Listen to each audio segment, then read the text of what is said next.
Thank you for coming to ENEMO press conference. My name is Boško Nenezić and I'm the deputy head of the mission. This is Mr. Dritan Taola, who is the head of ENEMO EU mission to Moldova, and Ljubovi Boži, who is our assistant and who will help us today translate some of the summary of main conclusions and findings into the state language. So following an invitation of the Central Election Commission of Moldova, ENEMO has deployed an international election observation mission to observe the 2019 parliamentary elections, scheduled to be held on 24th of February. And the mission is composed of a core team of 8 international experts, which are all based in Chișinău, and 10 long-term observers deployed in 5 multinational teams of 2 throughout the country. Bine ați venit la conferința de presă a organizației ENEMO. Domnul Dritan Taola, care este șeful misiunii, domnul Boško Nenezić, care este șeful adjunct al misiunii, și eu, Ljubovi Boži, asistenta șefului și șefului adjunct al misiunii. Urmând invitația Comisiei Electorale Centrale a Republicii Moldova, ENEMO a detașat o misiune internațională de observare a alegerilor pentru a observa alegerile parlamentare din 2019, care vor avea loc la 24 februarie. Misiunea este alcătuită din echipa de bază formată din experți internaționali cu sediul la Chișinău și 10 observatori pe termen lung, separați în 5 echipe multinaționale formate din 2 persoane pe întreg teritoriul țării. The core team has been established since the beginning of the election period, and the long-term observers have been deployed on 10th of January this year. The EU will not engage any additional short-term observers on election day. However, at least 7 teams of observers in teams of 2 will be formed from the current members of the EON to monitor the voting, vote counting and tabulation of results in a number of polling stations throughout the country.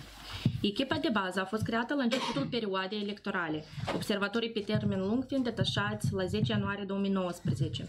Misiunea de observare a alegerilor nu va contracta observatori adiționali pe termen scurt pentru ziua alegerilor.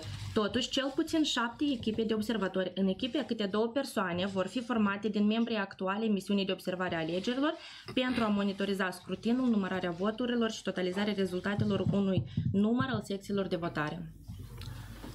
Since its deployment, the mission has monitored and assessed the overall environment in which elections are being held, performance of election management bodies, the candidate registration process, the beginning of the electoral campaign, and other aspects of the entire process. The present report covers the time frame from the beginning of the election period until 31st of January this year. The next report will be mainly focused on the election campaign, voters list, preparations for election day, eventual complaints and appeals, as well as other aspects of the process. Din momentul detașării sale, misiunea a monitorizat și evaluat mediul general în care alegerile vor fi desfășurate, performanța organelor de gestionare a alegerilor, procesul de înregistrare a candidaților, începutul campaniei electorale și alte aspecte ale procesului. Raportul dat acoperă durata de la începutul perioadei electorale până la 31 ianuarie 2019. Următorul raport va fi axat în principal pe campania electorală, listele alegătorilor, pregătirile pentru ziua alegerilor, eventuale plângeri și contestații, la fel ca și alte aspecte.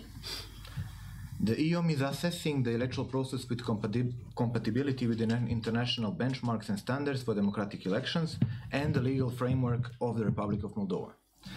ENEMO EON's mandate and scope is limited to monitoring of parliamentary elections scheduled for 24th of February. The EOM is not monitoring the conduct of the Republican consultative referendum, which is to be held on the same day with parliamentary elections. However, some aspects of the referendum are being observed and analyzed to the extent that they might influence the parliamentary elections. Misiunea de observare a alegerilor evaluează procesul electoral în legătură cu compatibilitatea cu criteriile și standardele internaționale pentru alegeri democratice și cadrul legal al Republicii Moldova. Mandatul și scopul misiunii de observare a alegerilor a ENEMO se limitează la monitorizarea alegerilor parlamentare din 24 februarie 2019. Misiunea de observare a alegerilor nu monitorizează desfășurarea referendumului republican, care va avea loc în aceeași zi cu alegerile parlamentare. În orice caz, anumite aspecte ale referendumului sunt observate și analizate în măsura în care ar putea afecta alegerile parlamentare. Parliamentary elections are being held under a newly introduced mixed electoral system. And while fully respecting the sovereign right of the Moldovan authorities to choose the electoral system, ENEMO notes that the legal amendments did not have broad political consensus and were strongly criticized by domestic and international stakeholders, as well as they were adopted despite the Venice Commission and OSCE ODIHR advising against. Alegerile parlamentare sunt desfășurate în baza sistemului electoral mix nou introdus. Respectând pe deplin dreptul suveran al autorităților moldovenești de a alege sistemul electoral, ENEMO remarcă faptul că amendamentele legislative nu au avut un larg consensus politic și au fost puternic criticate de părțile interesate interne și internaționale, precum și că au fost adoptate, cu toate că recomandările Comisiei de la Veneția și OSCE BIDO erau contra. A number of interlocutors of the EOM have raised concerns that some of the newly introduced amendments and to the legal framework might cause difficulties for contestants and voters to properly understand new procedures and, more importantly, implications of the newly introduced system. Un număr de interlocutori ai misiunii de observare a alegerilor și-au exprimat îngrijorarea că unele modificări introduse recent în cadrul legal ar putea cauza dificultăți concurenților și alegătorilor de a înțelege în mod corespunzător procedurile noi și, mai important, consecințele sistemului nou introdus.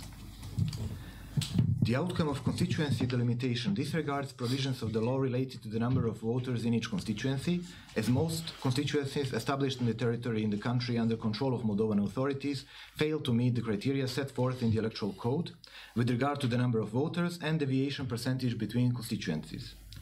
A number of interlocutors of EOM have raised concerns about the process of forming constituencies, criteria used by the National Commission for the delimitation, and possible gerrymandering. ENEMO commends the decision of Moldovan authorities to form constituencies in such a manner as to respect representation rights of national minorities.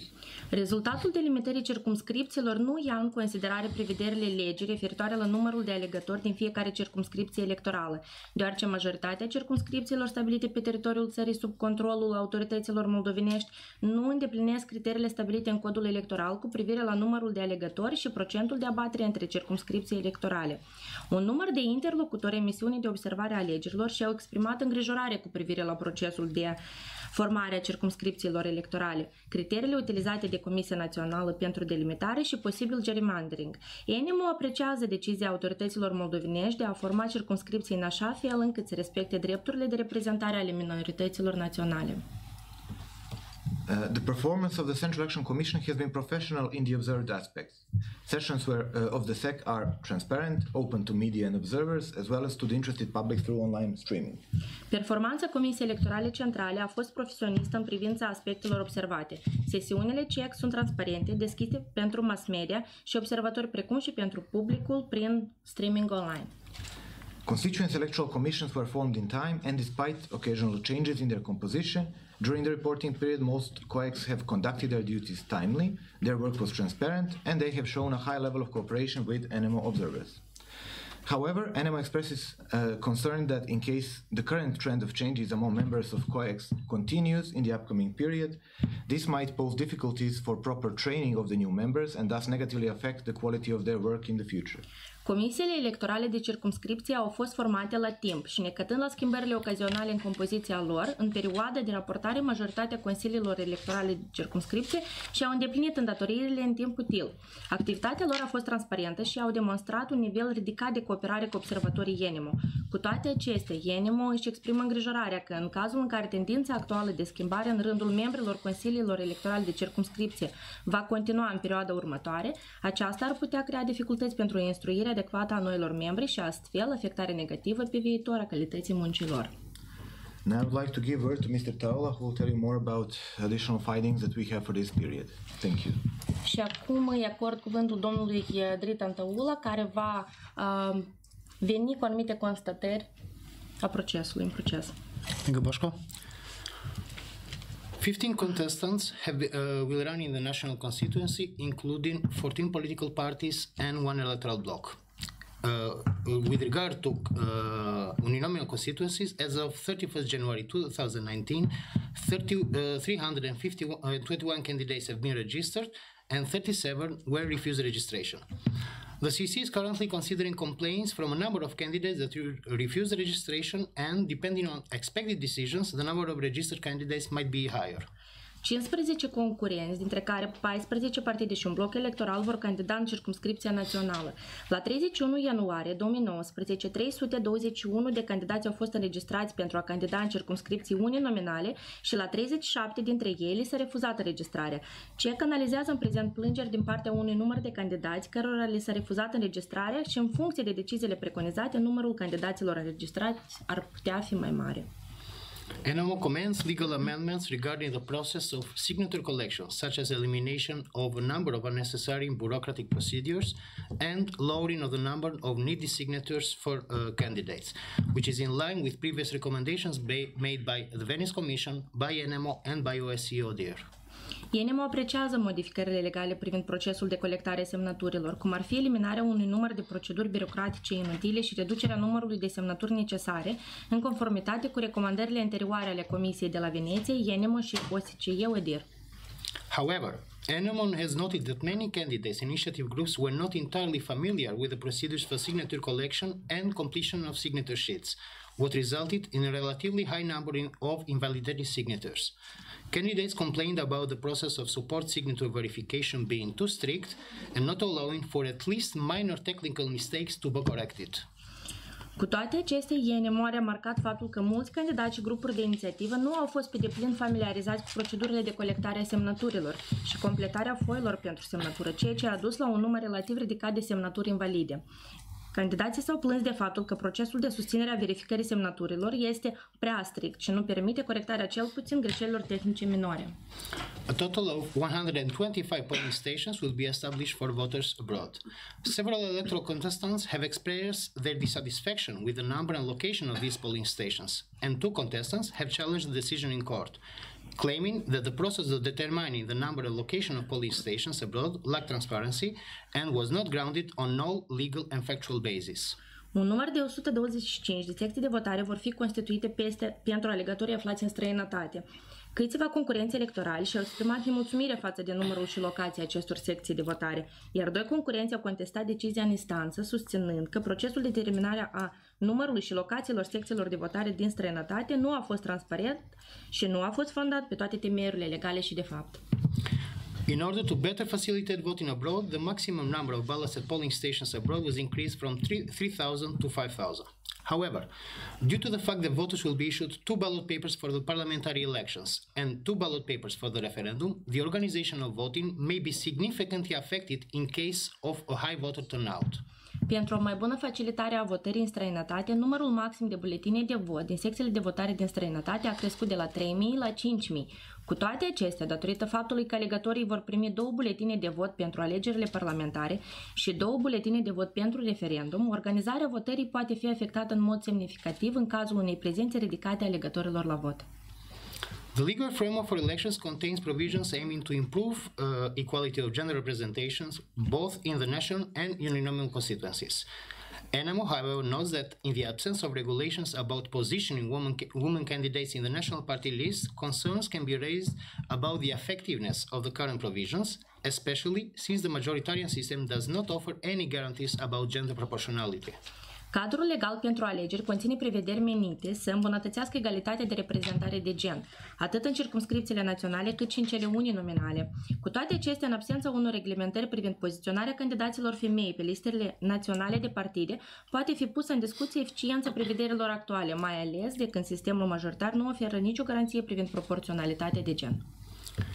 Despite the high number of media outlets, many interlocutors of the mission have raised concerns on a lack of media pluralism due to high concentration of media ownership in the hands of a number of companies with close ties to business and politics. Necătând la numărul mare de instituții media, mulți interlocutori ai misiunii de observare a alegerilor și-au exprimat preocuparea față de lipsa pluralismului, datorită concentrării mari a proprietății mass media în mâinile mai multor companii care au legături strânse cu afacerile și politica. ENEMO has noted with concern that the right of observers to issue reports before election day and the alignment of this practice with international standards for election observation has been questioned. ENEMO strongly believes that any professional and impartial domestic and international election observation can only contribute to strengthening the legitimacy and improve any electoral process. Thus, reports of such observation should be welcomed at any time during the electoral process. ENEMO a observat cu îngrijorare că a fost pusă la îndoială dreptul de a emite rapoarte înainte zilei alegerilor a observatorilor și alinierea acestor practici la standardele internaționale de observare a alegerilor. ENEMO este ferm convinsă că orice observare profesională și imparțială a alegerilor interne și internaționale nu poate contribui decât la consolidarea legitimității și la îmbunătățirea oricărui proces electoral, astfel că rapoartele unei astfel de observații ar fi binevenite în orice moment în timpul perioadei electorale. As Boșco has already noted at the beginning, the electoral campaign will be covered mainly in the next report. However, from the first days of the campaign, ENEMO notes with concern cases of harassment, verbal and physical attacks against some candidates, and damaging of campaign materials. Precum domnul Boșco a menționat deja, campania electorală va fi acoperită în următorul raport, însă din primele zile ale campaniei, ENEMO notează cu îngrijorare cazuri de hărțuire, atacuri verbale și fizice împotriva unor candidați și deteriorarea materialelor de campanie deja în primele zile ale campaniei. Thus, ENEMO uses this opportunity to condemn all attacks against election contestants and candidates, as well as any other attempt to prevent electoral and relevant non-electoral stakeholders to organize, participate, monitor, or report on the electoral process. In addition, ENEMO urges all relevant state authorities to do all in their power to prevent such cases and act swiftly to investigate and bring eventual perpetrators to justice, so that the right of every contestant to campaign freely is ensured. În așa fel, ENEMO folosește această ocazie pentru a condamna toate atacurile împotriva concurenților și candidaților electorali, precum și orice altă încercare de a împiedica părțile interesate electorale și non-electorale relevante să organizeze, să participe, să monitorizeze sau să raporteze asupra procesului electoral. În plus, ENEMO îndeamnă toate autoritățile de stat relevante să depună tot efortul pentru a preveni astfel de cazuri și să acționeze rapid pentru a investiga și a aduce eventualii făptași în fața justiției, astfel încât să se asigure dreptul fiecărui concurent de desfășura o campanie liberă. And to conclude, I would like to thank the supporters of the ENEMO Observation Mission, without the support of which this mission would have not been possible. The Election Observation Mission of ENEMO to Moldova is financially supported by the Embassy of the Kingdom of the Netherlands, Sweden, the National Endowment of the US Congress through the National Democratic Institute, and the European Union. În așa fel, ENEMO dorește să spună un mulțumesc susținătorilor misiunii, fără de care misiunea nu ar fi posibilă, și misiunea de observare a alegerilor din cadrul ENEMO în Moldova pentru alegerile parlamentare din 2019 este susținută financiar de Ambasada Regatului Țărilor de Jos, Suedia, Fundația Națională de Dotare a Congresului SUA, prin Institutul Național Democratic și Uniunea Europeană. Do you have any? I just have to point out that the report will be also sent to you to emails provided and will be available, the full report, because this is just a brief summary of our findings. Will be sent to you on your email addresses that you have provided and will be available on ENEMO website. The English version is the only official version, but we will provide translation also in the next, maybe even tomorrow. We will try to do it until tomorrow to Moldovan language. If you have any questions at this moment you would like to ask. Raport. Patricia Bădoleanu de la Protestul. Când vorbeați de cazuri de hărțuire, puteți să ne spuneți și anumite nume, să ne dați nume de persoane, la cine vă referiți? Pentru că deja în spațiul public se vorbește despre două cazuri răsunătoare. Can you just provide any names when you say about harassment? Because already we heard about such cases, but exactly maybe you will give some details. Well, obviously we have heard the same cases. However, as we said, it's not the names that concerns us, it is the phenomenon that concerns us. So at this stage, it is not important to mention the names as we already said, the phenomenon is very concerning to us, and we would call upon all electoral contestants to refrain from any acts that would damage the electoral campaign, and also on the authorities to act swiftly and to investigate these cases. Și dacă ați constatat cazuri în care s-ar fi dat cadouri electorale? Did you state any cases of electoral gifts? Electoral gifts. Okay. Yes, we note as you will see in our full report, because it's a summary, so maybe some parts might not be fully in detail, but we can note that, for example, during holidays, some parties, candidates, state officials were giving minor gifts. Those were not big gifts, but minor gifts, like such as, I don't know, party materials and stuff for holidays, or welcoming. They organized also concerts and similar events during New Year. So they have used this period for self-promotion. It's hard to name them as election campaigning, because most of them did not ask voters to vote for them, but they can be understood in a broad definition of campaigning. They can be understood this way. And if I can, please. No, eu am înțeles. Da. Okay. So just to add, as we said during the press conference, the electoral campaign proper is in our focus mostly at this moment. We have observed the first few days of the campaign, but it is too early to form a judgment about how, and we don't want to prejudge on the further developments of the election campaign. So we would prefer to wait to see how the campaign develops, to have a fully formed judgment on it. Și ultima întrebare legată de votul în diaspora. Alegătorii de acolo și-ar fi dorit ca să poată vota în baza buletinului de identitate sau în baza pașaportului expirat. Însă acest lucru nu se permite. Ce spune, nu știu, standardele internaționale, ce spun legislația internațională și dacă e ok să se voteze doar în baza pașaportului valabil și atât. Related to voting abroad, our voters would like to vote according to their identity card or their biometrical passports that are already not valid. But unfortunately, they have no possibility to do like that, only with valid passports. What international standards say about it? Is it possible to vote with an invalid passport or with identical card? Well, international standards are clear that authorities of states should make all possible in their all in their power to make it easier for voting abroad to vote.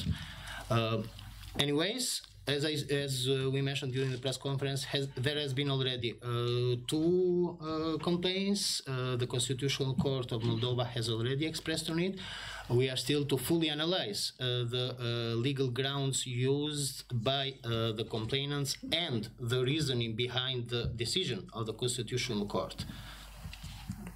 Și vor veni cu un răspuns în următorul raport, da? Will it come with an answer in the following report? Yes.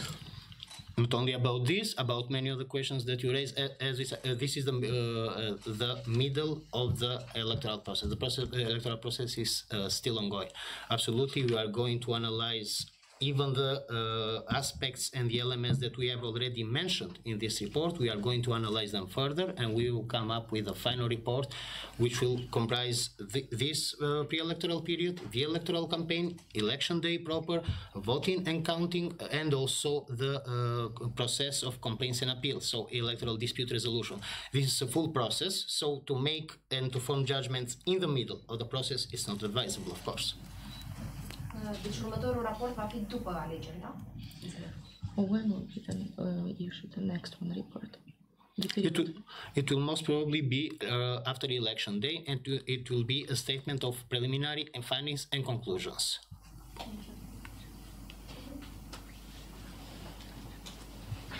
Eu cheamă Jurnal TV și avea o întrebare de precizare. Ați spus că ați observat cu îngrijorare faptul că a fost pus la îndoială dreptul de a emite rapoarte înaintea zilei alegerilor.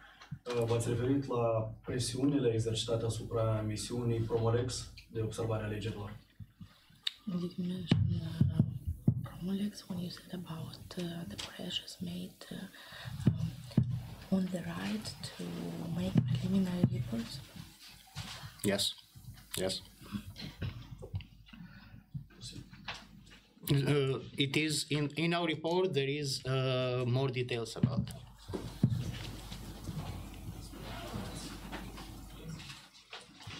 If there are no more questions, Că tot vorbeau despre faptul că Anumiți candidați ar fi plâns că procesul de susținere a verificării semnăturilor este prea strict. Dacă puteți să ne exemplificați de ce este prea strict, care sunt motivele pentru care s-a ajuns aceasta? Yes, if I understood the question, yeah, why strict? Because a lot of candidates complained that they were not allowed to make even the technical corrections. If they, for example, if there was a mistake in the bottom or the top of the sheet, if it wasn't signed by someone, the entire sheet was rejected. So that's what we mean when saying it was strict. It was the direct complaints coming from candidates, and unfortunately mainly independent candidates, because it seems that in this total number of rejected or refused candidacies, most of them will be independent. If you allow me to make a conclusion from what Boșco said, and I didn't translate it. Raportul ENEMO va fi publicat pe pagina oficială a organizației ENEMO, de asemenea va fi transmis tuturor dumneavoastră la adresele de e-mail. Varianta în limba engleză este singurul document oficial al misiunii de observare a alegerilor, iar varianta în limba de stat va fi transmisă probabil că mâine, ne străduim în termeni cât mai restrânși. Dacă mai aveți întrebări, vă rog să ne le adresați. I would once again would like to thank you for coming to this event. Of course, if you have any additional questions regarding our report or anything else, be free to contact us. We can give you also our visit card, and I think our contact is there, or if not, it will be. We can give you our direct phone numbers. So, and if you have any concerns, feel free to report them to us. Regarding any aspects of the campaign, especially regarding your work, because unfortunately this mission does not have a media analyst, so any information that you may provide us is really welcoming. Vă mulțumim foarte mult pentru că ați venit la evenimentul dat. Vă rugăm frumos să vă simțiți liberi pentru a ne contacta pentru mai multe informație. Vă dăm și cărți de vizită dacă aveți nevoie, dacă nu, ele vor fi completate odată cu raportul și de asemenea dacă aveți anumite îngrijorări referitor la procesul electoral, vă rugăm tare mult să ni le spuneți și nouă, să ne le raportați și nouă, fiindcă misiunea de față nu are un analist mass media și respectiv nu avem o legătură directă cu mass media la momentul de față. Thank you very much. Thank you.